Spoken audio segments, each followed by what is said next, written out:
Buenos días a todos. Gracias por haber venido a todos.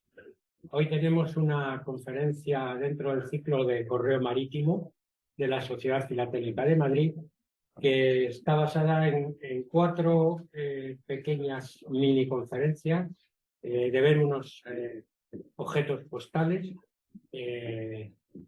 por cuatro ponentes distintos. Los ponentes, el primero va a ser Eugenio de Quesada. Después tendremos a Marcelino González con una carta por vapor del correo carlista. Después tenemos después voy a ir yo y por último lugar va a ir José Manuel Rodríguez porque tenemos todavía la presentación. Y bueno, pues para ser breves, no vamos a ahondar más en presentaciones y cuando quieras, Eugenio, pues puedes empezar. Bueno, pues muy buenos días a todos. Un placer participar por segunda vez en este ciclo de conferencias dedicado al correo marítimo. Y en esta oportunidad, en una sesión con 4 píldoras, nos han asignado a cada uno 10 minutos. Y este formato está muy bien, ¿no? Porque permite comentar una pieza y bueno, pues vamos a empezar con una pieza de esas que llamábamos perrunas, ¿no? Piezas que tienen escaso o ningún interés aparente y que además se encuentran, en fin, por cantidades a veces irrisorias, ¿no? Y que después cuando uno las investiga resulta que no son tan perrunas, que son piezas que tienen un enorme interés y no solamente desde el punto de vista de su conducción postal, sino también un interés en lo que se ha venido en denominar filatelia social, ¿no? La aportación que las cartas, que la historia postal hace a la historia con mayúsculas. Bueno, vemos aquí una carta del 5 de enero de 1855. Es una carta que carece de sellos y de marcas de ninguna especie. Es una carta de lo que se denomina correo fuera de valija, porque está conducido al margen de la valija postal. Lo primero que llama la atención son estos 5 cortes de desinfección que presenta la carta. Ay, perdón, ya. A ver. De aquí, estos son los 5 que señalo con el ratón.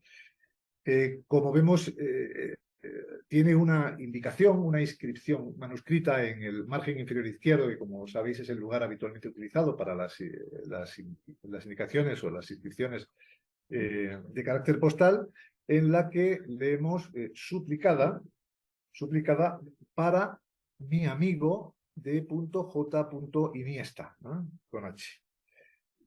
Está circulado durante los inicios del segundo brote de la epidemia de cólera que afectó a España en los años 1855 y 56. Es, por tanto, una carta desinfectada, de correo desinfectado, circulada fuera de valija, que se recibió en Cádiz 5 días después de la fecha que lleva indicada, el día 10 de enero, y que fue contestada sin dilación al día siguiente, el día 11, por las razones que ya veremos. Bueno, esto que vemos aquí es el Lazareto de Mahón a mediados del siglo XV, o sea, justo en la época en la que circula esta carta. Como ya sabéis, los lazaretos eran una suerte de leprosarios, de sitios en los cuales se internaba a aquellas personas que sufrían de pestilencias. Sobre todo eran utilizados también para las cuarentenas de aquellos barcos que venían, pues en el caso del Lazareto de San Simón, los lazaretos del norte de España, que venían de Indias o y en el caso de Mediterráneo, pues lo mismo. El de Mahón efectivamente está en las Islas Baleares, como sabéis, y esta, como digo, es una excelente representación del Lazareto de Mahón en esa época. En la carta, su remitente, José Jordán, que es el capitán de la embarcación, narra su desafortunado viaje por el Mediterráneo en su travesía de Cádiz a Génova. va a bordo de la fragata J. Bensusan, que bien conocemos, ¿no? Bensusan generó uno de los archivos de correspondencia más importantes de los mercaderes gaditanos del siglo XIX y es una fuente habitual de material para especialistas y coleccionistas, ¿no? La fragata fue sorprendida a la altura del Cabo de Creus por fuertes tempestades y vientos huracanados, sufriendo un grave peligro de naufragio, y en la que se narra con detalle cómo consiguió arribar a las costas de Mallorca. Por no disponer de una patente de sanidad que debía ser expedida en origen, el capitán y su tripulación fueron obligados a guardar cuarentena en el lazareto de la isla de Mahón. Desde allí escribía José Jordán, el capitán, a su patrón en Cádiz, a José Bensusan, pidiéndole que le hiciera llegar una copia de esa patente de sanidad lo antes posible, con fecha anterior a la salida de aquel puerto, ya que si no la aportaba, aparte del internamiento en el lazareto, estaría obligado a abonar una fuerte multa, ¿no? Bueno, ya hemos hablado que efectivamente la carta presenta unos cortes de desinfección. Curiosamente no vemos ninguna mancha de vinagre, que son también características en el correo desinfectado, de lo que se deduce que fue fumigada, ¿eh? y no sufrió o no se sometió a una inmersión en vinagre. Bueno, cuando hablamos de patentes de sanidad, conviene saber a qué nos referimos. Aquí tenemos una del siglo XIX, expedida a modo de pasaporte sanitario, a nombre de doña María Resac y de su hijo de 8 años, vecinos de Malgrat, que indica que es para pasar a la villa de Mallorca con el patrón Juan Montolá. Está expedida por el presidente de la Junta Superior de Sanidad de las Islas Baleares, que era a su vez el jefe superior político de las islas. En el documento se indica que, entre comillas, toda la isla se halla por la divina misericordia libre de mal de peste y de cualquier otro contagioso, guardándose en ella la mayor precaución y cuidado de que no se introduzcan personas, ropas ni géneros procedentes de partes infectas.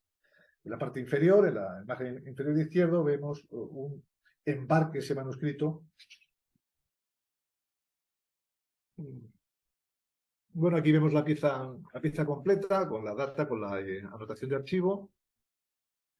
Y bueno, me voy a permitir, y con esto ya termino mi intervención, leeros la transcripción que he hecho de la carta, ¿no?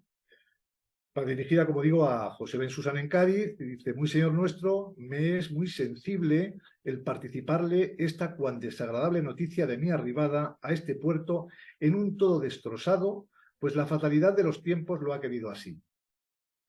A los 9 días de mi salida me hallaba en el Cabo de Creu y, descubierto el Golfo el 17, nos entró el tiempo que, aguantándonos a la copa, no tuvimos más remedio que de fondar la gavia, pues de lo contrario hubiéramos zozobrado. En la disposición que no nos quedó más otro remedio que correr las mares, y sin embargo nos llenamos tanto que el agua llegaba a más de la cintura. Con tal función empezamos a defondar obra muerta para desahogar el buque, y todo cuanto pudimos por lo pronto de encima de cubierta arrojamos al mar, como bote, lancha, madera de respeto, y por último, no siendo suficiente para aligerar el buque de los mares que nos alcanzaban, tiramos carga al agua. En estos apuros, el buque haciendo mucha agua y sin poder achicarla por haberse atascado las bombas con el trigo. Y en esta confusión corrimos hasta la isla de Mallorca. Habitada dicha isla y serenado el tiempo al parecer, hice rumbo al mencionado Cabo de Creu para dirigirme a mi destino, pero el tiempo aún no había cesado y el día 19 a las 12:15 de la noche entró con más fuerza, pues era huracán. Fajando el barco a 28 grados, no hubo más remedio que correr, pues de otro modo no hubiéramos encontrado remedio, volviendo a echar a el agua anclas y no dejando nada absolutamente encubierta. Y por último, más carga, pues sin embargo de estar el buque algo aliviado, estábamos continuamente debajo del mar. Corrimos hasta el 20 al mediodía, que no pudiendo correr más por estar cerca de la costa de África y ser presa de esos bárbaros, tratamos de aguantarnos a la copa con bastante exposición, lo hicimos, y Dios quiso escucharnos, pues en algún tanto fue cediendo el tiempo.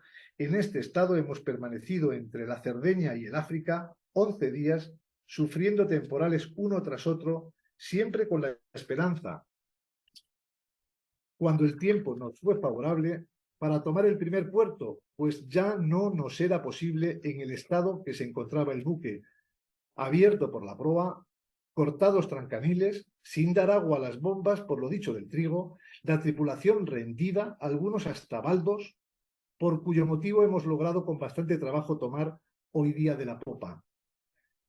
Arribado a este puerto me encuentro que por olvido no me entregó usted la patente de sanidad y me han puesto en cuarentena hasta ver lo que resuelve la Junta de Sanidad, pero infiero que tendré que pagar una multa. No teniendo consignatario que actuase este asunto, me ha parecido lo más acertado tomar a don Vicente Pablo, capitán que fue de los correos, y amigo que no dudo debe usted conocerlo, en vista de cuanto le he referido, tendrá usted a bien de remitirme cuanto antes la expresada patente, y a no ser posible, por haberla mandado a Génova, una duplicada o certificado de la Junta de Cádiz, pues de lo contrario habrá demoras y perjuicios que pueden remediarse. Nota de la patente o certificado de sanidad que usted me remita sin pérdida de tiempo, habrá de venir con la factura de 7 de diciembre, en fin, da las instrucciones. Dice, ignoro el tiempo que podré demorarme en esta, pues las averías sufridas en el buque, velamen, etcétera, son de bastante consideración y sin las cuales no podré continuar mi viaje al puerto de mi destino. Infinidad de buques se hallan en esta de arribada con más averías que las nuestras y con pérdida de gente. Uno de los buques es la polacra goleta Clavellina, que con carga de trigo para Génova y despachado por Lloret salió el 28 de noviembre y además 8 buques perdidos al norte de estas islas. Sin otra cosa, por hoy le dará aviso lo que ocurra sucesivamente para su gobierno, sirviéndose a hacerle presente al señor colgador de lo manifestado. Tras la despedida habitual aparece una postdata en la que indica, después de escrita, ha conseguido el consignatario nos den entrada y nos dirigimos a Mahón. O sea, toda esta historia, esta aventura, es el principio de su internamiento en el lazareto de Mahón, hasta que no llegase la patente de sanidad que le permitía, que le permitiría abandonar ese destino y evitar, como digo, la fuerte multa que se le impondría. Lo que decía, a veces una carta que realmente tiene aparentemente muy poco interés acaba siendo algo apasionante. Ya digo, no solamente por su condición de correo desinfectado, no solo por su carácter de correspondencia circulada fuera de valija, sino porque además hace una aportación, desde luego, relevante o interesante al menos a nuestra historia. Muchas gracias. Bueno, pues muy buenos días, señoras y señores. Yo voy a hablar de por vapor, un correo por mar en la Tercera Guerra Carlista. Hace ya muchos años, un domingo me compré este documento aquí en la Plaza Mayor. No tiene ningún valor, casi ninguno. Compré esto y alguno más, pero como tenía unos barquitos y tiene por vapor y tal, y es lo que yo colecciono, pues fue por lo que lo compré. Esto en realidad era un recuerdo del Esfina que se había celebrado en Bilbao en el 78. Era copia de un sobrescrito. El sobrescrito estaba fechado en Bilbao en marzo de 1873. Aquí le decía un amigo a otro que estaban pasándolo muy mal en Bilbao porque estaban en la guerra carlista. El tren había sido saboteado, solamente había correo por un vaporcito por mar y que tenía muchos retrasos y demás. Me llamó la atención aquello y dije, bueno, pero ¿qué ha pasado aquí? Porque esto del vapor aquí se debía. Hice mis averiguaciones, escribí algún artículo y preparé esta pequeña ponencia con lo que ven ustedes ahí en la pantalla, el contenido este. Todo empezó allá por 1833, cuando falleció Fernando VII, que no fue precisamente el mejor rey que tuvo España. Él tuvo la peregrina idea de declarar heredera del trono a su hija Isabel II, saltándose a la torera la ley sálica. En consecuencia, el legítimo heredero del trono, que era su hermano de Fernando VII, Carlos María Isidro de Borbón, entró en cólera, armó el zapitiesto y empezó una guerra. de sus partidarios carlistas contra los de Isabel, isabelinos. Pero como Isabel tenía 3 años y gobernaba su madre, la reina regente María Cristina, y entonces eran los cristinos. Y esto dio lugar a 3 guerras carlistas, 3 guerras civiles. A nosotros en España las guerras civiles se nos dan de maravilla, tenemos un laude.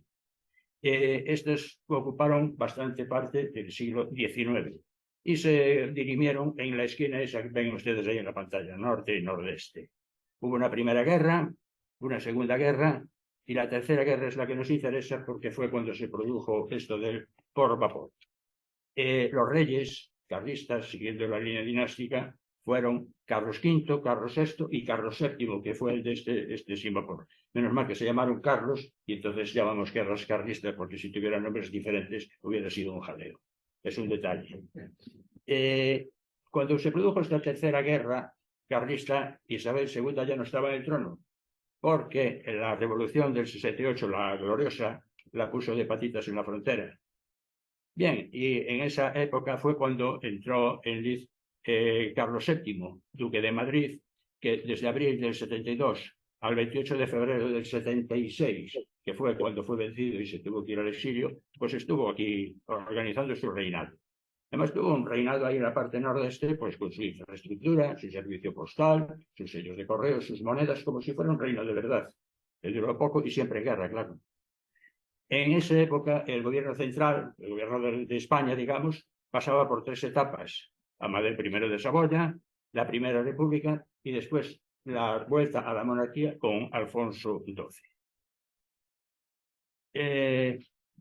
Tras unos intentos de revolución de Carlos VII, le salieron mal al principio del 72, pero ya al final del 72 le salieron bien esas revoluciones que hizo por el norte, y en el 73 empezaron a consolidarse y empezó ya su reinado, digamos, su reinado consolidado. Por eso digo, siempre guerra. Como ven, pues tenía sus sellos ahí, como un par de ellos, como el que tenían antes. En esa época, pues vino el primer gobernante, cuando a la muerte de Isabel II, bueno, a la muerte no, al exilio de Isabel II, aquí en España quedó un gobierno provisional, pero aquel no funcionó.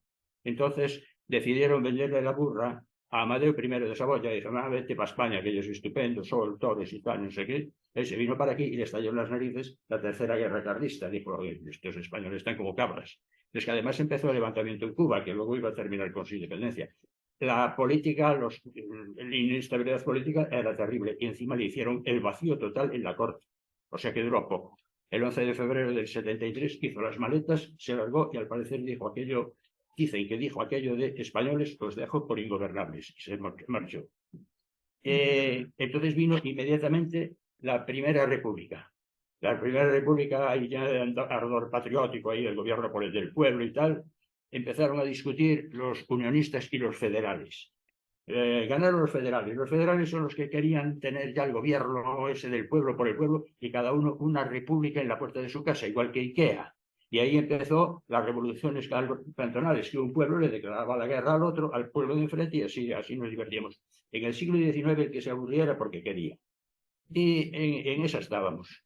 Y mientras tanto, pues los carlistas a su bola le pusieron cerco a Bilbao. ¿Qué pasó? Pues nada, que cortaron el ferrocarril que iba de Bilbao a Tudela. Y al cortar ese ferrocarril, pues los enlaces por Miranda o por Castejón, que podían ponerse en otras líneas, ir al resto de Europa, ir hasta Madrid o al resto de España, no tenían acceso. De modo que se quedaron ahí sitiados. El problema este del tren se solucionó el 6 de abril del 76. Pero claro, se quedaron sin correo, bueno, el que salía por las montañas o como fuera. Pero un pueblo no se puede quedar así sin correo, así como así, porque es el motor de la vida, ¿no? Entonces organizaron inmediatamente un correo con un vaporcito que salía de Bilbao, iba por el Nervión arriba, salía por el puerto y se iba hasta el Castro Urdiales. Llevaba correspondencia, allí cogía otra y tira para arriba, tira para abajo. 16 millas de recorrido. Este correo, aquí pongo una carta para que se vean, el franqueo normal eran 10 céntimos, y ahí tiene un sello de 10 céntimos de Amadeo de Saboya. Pero después, para usar ese vaporcito, había que pagar un sobreporte de 6,25 céntimos de peseta. Si se pagaba este sobreporte, le ponían ahí, ¡pum!, la marca esa de por vapor y ya podía ir en el barco. No tuvieron tiempo de hacer otra cosa, más que la marca esta. el sobreporte era voluntario. O sea, el que no quería, pues no lo pagaba, no iba en el barquito, se iba a caballo, por carreta o lo llevaba alguien por ahí, y si llegaba bien y si no, también.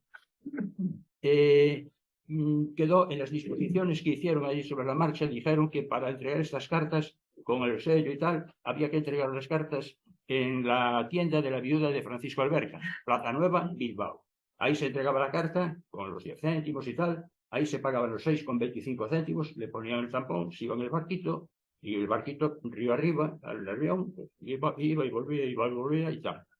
Claro, el barquito por ahí, de vez en cuando los que estaban en las lomas le tiroteaban, que siempre resulta molesto, ¿no? Entonces hubo que blindarlo. Y ahí es el origen de la carta con la que empecé yo a esta charla. Bueno, como aquel sobreporte de 6,25 céntimos, pues no cubría lo del barquito, pues lo aumentaron a 10 céntimos. No se nota la diferencia, pero se sabe por la fecha y por la legislación que a partir de la fecha 26 de marzo había que pagar 10 céntimos. Por lo demás es igual, aquí se ve una carta que pone el por vapor y tal, se sabe por los fechadores la fecha y hubo que pagar 10 céntimos. Esto de la marca por vapor, hubo dos marcas. Eso lo se sabe porque, vistas todas las cartas que hay por ahí, había solamente dos tampones y estos dos en Bilbao. Se ve la diferencia, ¿no? El de la derecha es así como más bonito, más estilizado. Esto duró del 9 de marzo al 21 de mayo de 1873. Ahora explicaré después qué pasó. Hace 151 años. No es una fecha redonda, pero es un capítulo bonito. Bien, aquí les pongo una carta que esta entró en Bilbao. Esta tenía que venir de Casturdiales porque es esa fecha del 30 de abril. No tiene por vapor. Es que lo de vapor solamente lo tenían en Bilbao. En Casturdiales no lo tenían. De modo que vino así. Supongo que habría pagado el sobreporte. No tengo ni idea. Pero no tiene la marca. Bien, el 22 de mayo de 1873 pues ya dejó de usarse la marca por vapor. Esto fue, pero siguió funcionando el correo y demás. Lo que pasa es que llegó el gobierno de la República, se hizo cargo del correo y dijo, no, miren, ya no se paga ni sobreporte, ni se pone por vapor, y el vaporcito siguió funcionando como una cosa más normal. Y entonces, pues nada, siguió funcionando el correo. Aquí tenemos un ejemplo de una carta que esta fue y volvió. Esta fue a Cintruénigo y tuvo que volver. No tiene marca de por vapor, no tiene nada, ni hubo por qué pagar sobreporte ni nada. Aquí fue de ida y vuelta, no encontraré al destinatario lo que sea. No tuvo sobrecoste y pongo la atención ahí que sigue usando el sello de Amadeu de Saboya y ahí tiene lo que le llamaban el rombo de Bilbao, que era ese rombo. Otras veces los mataban con el fechador que era redondo, pero bueno, eso es lo que había. Esta era de mayo, y aquí pongo una que esta es muy mala, no tenía otra cosa mejor. Esta es de noviembre del 73, tampoco tiene ninguna marca ni nada. Lo que pasa es que esta, el sello, que aquí se ve muy mal, pero ya es de la República, 10 céntimos. Porque ahí, aunque Amadeu de Saboya ya se había ido, había cogido las maletas y sabe de dónde estaba, hasta en el primer semestre del 73 se siguieron usando los sellos de Amadeu de Saboya. Pero ya en el segundo semestre se empezaron a usar los de la República. Bien, y esto terminó de golpe y porrazo el Día de los Santos Inocentes del 73, porque esa noche bajaron los carlistas a Zorroza, pusieron un cable y no sé qué, dejaron el barquito dentro y adiós, lo dejaron bloqueado. Y entonces, pues se acabó lo que se daba. Y ahí quedó Bilbao bloqueado. Si antes estaba bloqueado, era con mayor razón. No salía ni entraba ningún correo. Seguían sin tren, ya no estaba el barco. Y aquello se prolongó desde el 28 de diciembre del 73 hasta mayo del 74. En mayo del 74, Bilbao fue liberado por las tropas del general Concha, todo volvió a su cauce, pero esto es otra historia. Señoras y señores, gracias por la atención prestada. Bueno, aquí cambiamos un poco porque vamos a un tema de correo internacional. En este caso es una carta que partió de Boston a Edimburgo.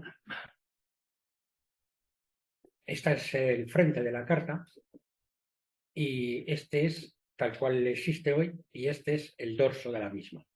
Pero esta carta que vemos aquí, al principio cuando la llevó el remitente, pues solamente, bueno, esta carta, digamos, solamente tenía esta marca. Iba dirigida a Mrs. Loney, 130 Ockman Street, Manchester, Inglaterra.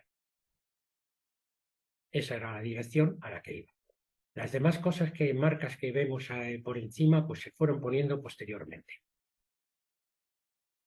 Porque la carta lo primero que ocurrió es que en Concord, que es una población de New Hampshire, que está como cerca de Boston, además, pues le habían puesto una tarifa local de 3 centavos, que vemos ahí 3 paid, como ven.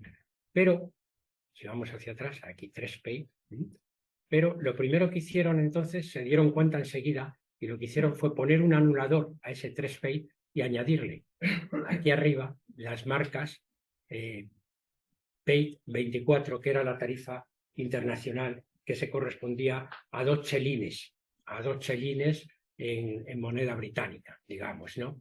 La carta entonces con este paid va pagada hasta destino, que el destino era Manchester. Según el convenio angloamericano de 1848, que entró en vigor el 15 de febrero del 49. La tarifa era de 24 centavos de dólar por cada media onza, equivalentes a un chelín, perdón, había dicho 2, un chelín. Se le estampa, por tanto, también en Concord la tasa esta de 24. Son 2 gomígrafos distintos, paid, pagado, y 24 la tarifa. Que paga el remitente hasta Manchester y la marca azul, esta paid 24. ¿Vale? Entonces tenemos hasta ahora que sale de Concord, Hampshire, el 9 del 10 de 1855. Va hasta Boston al día siguiente. Y ese mismo día le ponen la marca British Packet, es decir, barco de correo británico, el 10 de octubre de 1855. La carta se embarca en el vapor británico América de la compañía Cunard y llega a Liverpool el 22 de octubre, como veremos a continuación. Esta es la marca del British Packet de Boston, 10 de octubre. Llega a Liverpool el 22 de octubre. Aquí tenemos la marca del barco América, paid 22 de octubre de 1855, Liverpool, aquí abajo. Esa es la marca. Vamos a verla bien grande. 22, octubre 22, 55. Entonces ya la tenemos en Liverpool. También hay un numeral 19, que no es un porteo, sino una marca de contabilidad. Es este pequeñito que vemos aquí, que ahora lo vamos a ver más grande. Ese pequeñito señalado, aquí está, más grande. Sino una marca de contabilidad entre los dos países que indica que al correo inglés le correspondían 19 centavos de dólar, 16 por el tramo marítimo, que era lo más caro, y más 3 por el tramo dentro de Inglaterra. Son los 19 en total, según los convenios que hemos estado diciendo. Después, digamos que de Liverpool, cuando llega a Liverpool, pues ya llega hasta Manchester. Y en Manchester, que llega el mismo día 22, porque Manchester y Liverpool son 2 ciudades que están muy próximas una de otra. El mismo día llega el 22 de octubre de 1855. Iba dirigida a Manchester a un tal señor Packer o Pillsbury, a la atención que vivía en casa de Mrs. Loney, 130 Alman Street, como hemos visto antes, de Manchester, Inglaterra. Esta es la distancia que hay entre un sitio y otro, 32 millas, que es pues 50 kilómetros como mucho. Entre Liverpool, aquí lo vemos en grande, donde está Liverpool y Manchester, dentro de lo que es el Reino Unido. Volvemos a la carta. Cuando llega a esa dirección, pues la señora esta, Mrs. Loney, pues dice, joder, pues este señor ya no está aquí. Me dejó dicho que estaba en esta otra dirección.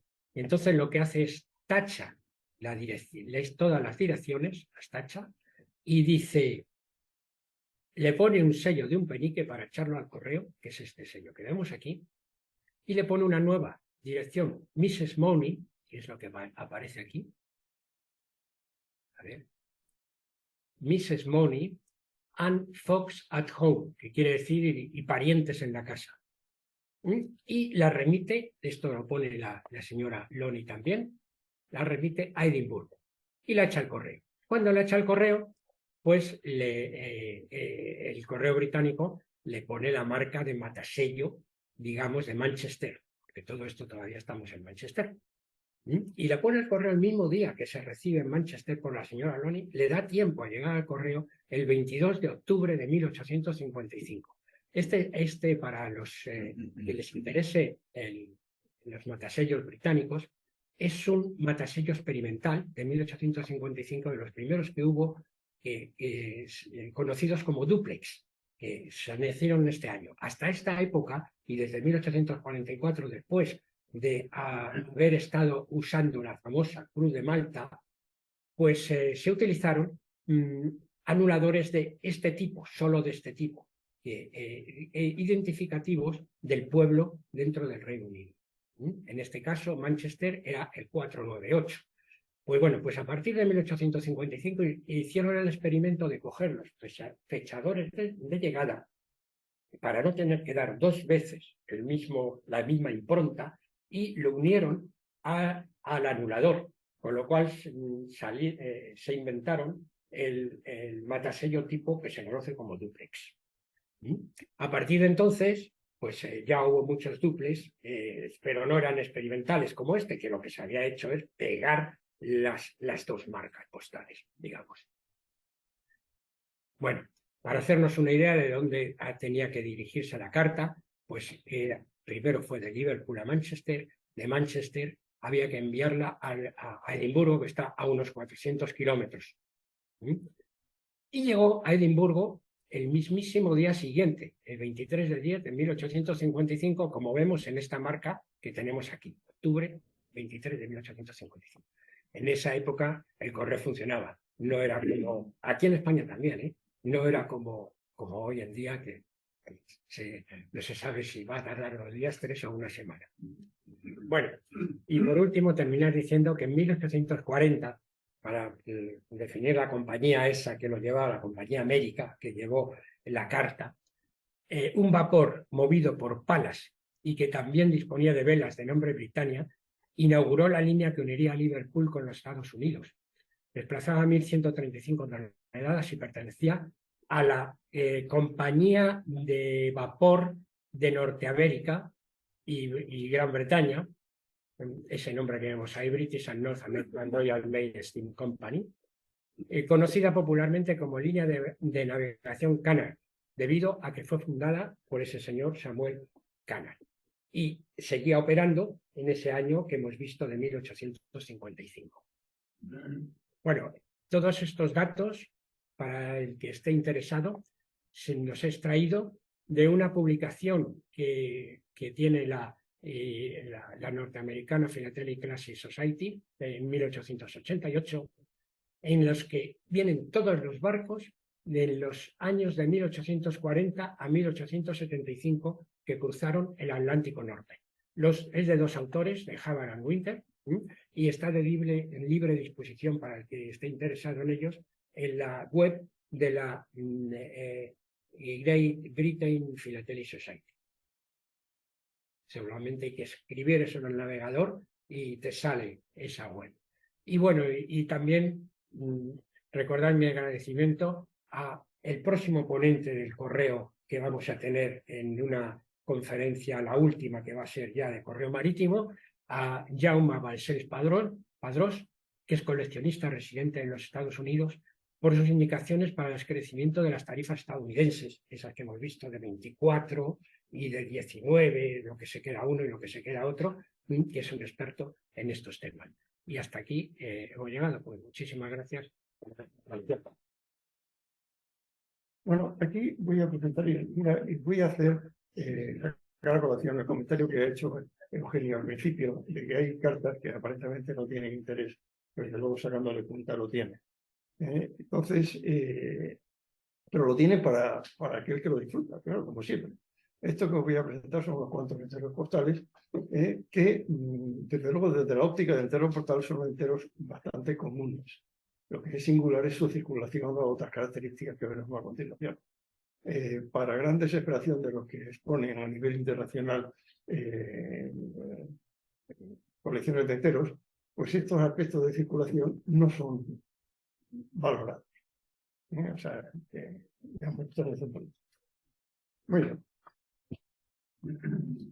Bueno, esta es una carta, eso es un entero, que es de la emisión de 1892, que es una correspondencia entre filatélicos, y que va desde Barcelona a Perth, en Australia Occidental.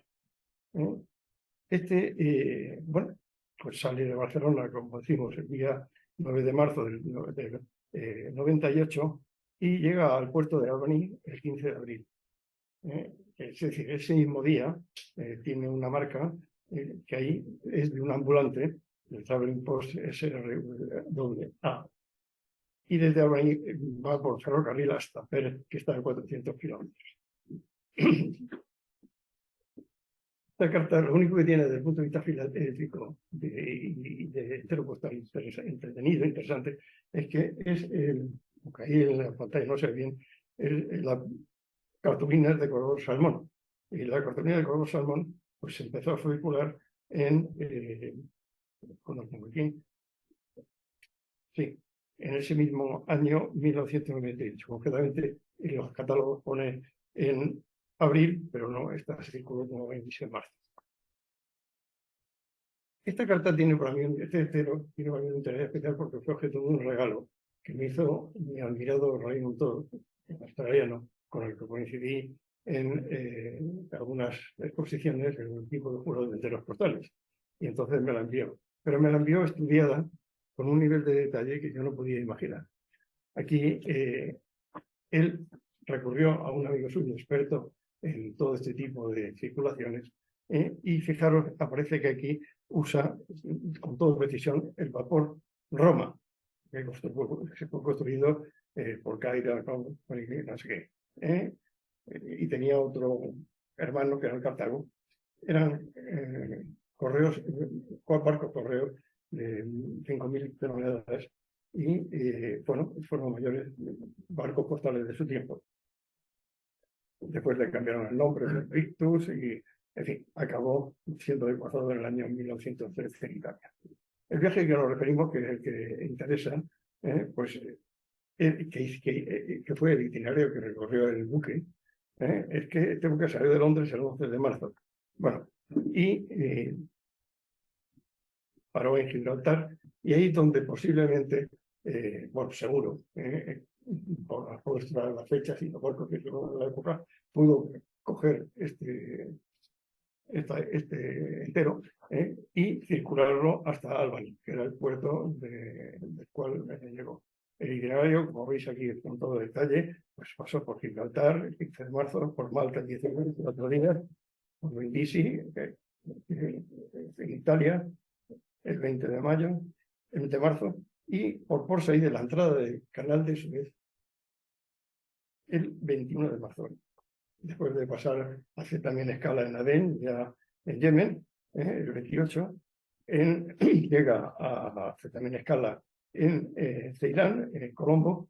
Fijaros que como todo pasa con los correos para estos sitios, y acaba llegando a Albany el 15. Quiero aquí significar algo que ya comentamos en alguna conferencia que di sobre los enteros postales específicos para Portugal y Gibraltar. Y es que esa reducción de tarifas que supuso la paradoja de que un entero internacional costaba menos que una circulación nacional, se compensaba por el uso de los transportes ingleses y portugueses. Es evidente que todo esto circuló como es evidente por correo inglés, por un buque inglés. Bien, otra cosa curiosa. Voy a comentar un par de cosas más porque tiene funciones. Este circuló de Palma de Mallorca a Calcuta el 14 de julio del 73 y llegó el 14, perdón, le pone la marca amarillo, y al final llegó a Calcuta perdón, me he equivocado, salió el 30 de mayo y llegó el 14 de julio. Es decir, tardó 45 días. esta carta, este entero, lo cosa que tiene curiosa es que no es el que corresponde a la zona 2 de la UCI, la tarifa, sino a la zona 1. Es decir, teóricamente parece que circularía con falta de fracción. No es así. Fue considerado que en vez de como un entero de como un entero sencillo. Es decir, en este caso circuló con 5 céntimos de exceso extranjero, entre comillas. ¿Por qué sabemos eso? Sencillamente porque no fue tasada. Es decir, hubiera sido tasada si el hombre hubiera intentado devolver la carta. Otra cosa curiosa. Este entero, bueno, pues de la misión del año 1910, vehicula de Barcelona a Yakarta, vamos, de la línea holandesa, a través del canal de Suez. Ahí tiene la marca por 6, como veis. Y luego cuando llega a Yakarta, es reexpedida a Surabaya, donde llega el 11 de 6 del 12, tarda 34 horas, 34 días. Bueno, pues a pesar de todo, sus fatalidades no acaban ahí, porque fue de vuelta porque fue desconocido el destino. Perdón, como el tiempo es limitado, no sé si estoy pasando. No, está bien. ¿Puedo comentar lo siguiente? El último siempre tiene. Bien, esta es otro entero postal que también circula de Las Palmas a Perú, concretamente a Cerro Pasco, vía de Oroya y de Puerto del Callao. Ahí están todas las indicaciones claras de lo que es el enrutamiento que se supone que va a seguir el entero. Tardó 53 días a través del Canal de Panamá, inaugurado 4 años antes. Es curioso porque tanto España como Perú en la Primera Guerra Mundial fueron países neutrales y sin embargo tiene una marca de censura. ¿Por qué tiene la marca de censura? Sencillamente porque se lo pusieron a cruzar el canal de Panamá, que entonces estaba Panamá y evidentemente la potencia que lo explotaba, que era Estados Unidos, sí que estaban en guerra. Y se usó ese sentido para ello. Es evidente que esto también circuló por este tipo de marcas de correos ingleses. Bueno, esta es una cosa muy curiosa. Esto es el señor Carrera Candy, que manda también una carta, un entero, dice que caso a Santiago de Chile. Curiosamente, en el año 1889 no se había construido el canal de Panamá. Y sin embargo, la carta sorprendentemente tarda 42 días, menos que la anterior. ¿A qué se debe eso? Seguramente en todo lo que es el tránsito a través del canal, hubo dificultades debido a la guerra y a saber el tiempo que estuvo retenido del entero anterior. Y muchísimas gracias, nada más.